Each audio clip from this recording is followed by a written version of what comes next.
Peristiwa Gerakan 30 September tahun 1965 merupakan kecelakaan sejarah yang pengaruhnya mengoyak sendi-sendi kehidupan sosial politik ekonomi Indonesia secara nasional. Presiden Soekarno terhadap peristiwa Gerakan 30 September menyebutnya Gestapo, Gerakan September 30. Sedangkan terhadap puncak gerakan yang terjadi satu hari kemudian, yaitu tanggal 1 Oktober tahun 1965, Presiden Soekarno memberi nama Gestok Gerakan 1 Oktober.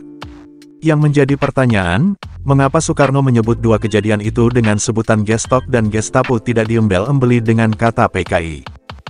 Masalah penamaan tersebut jangan ditafsirkan bahwa Soekarno membela PKI.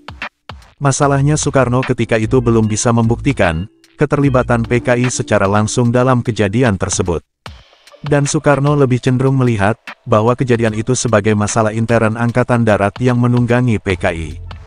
Namun setelah Letjen Soeharto dilantik menjadi Presiden 1967, beliau dengan tegas menyebut peristiwa tersebut dengan sebutan G30S PKI.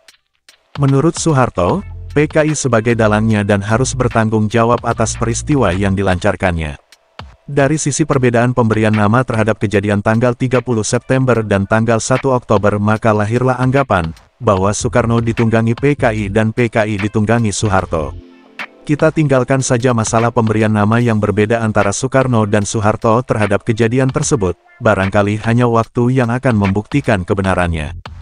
Yang menarik untuk dicermati, kurang lebih 1 tahun pasca G30S, Soeharto dalam posisinya sebagai Menteri Angkatan Darat dalam Kabinet Soekarno, beliau masih loyalis Soekarno. Hal itu bisa dilihat pada kata sambutan yang Soeharto tulis dalam buku berjudul Soekarno Penyambung Lidah Rakyat. Sebuah autobiografi Soekarno yang ditulis oleh Cindy Adams wartawan senior dari Amerika Serikat. Pada paragraf 2 kata sambutannya, Soeharto menuliskan kalimat, dengan penerbitan ini, diharapkan dapat terbaca luas di kalangan rakyat, bangsa Indonesia. Dengan demikian rakyat Indonesia dapat mengetahui riwayat hidup pemimpinnya, seperti yang dialami dan diceritakan sendiri oleh Bung Karno.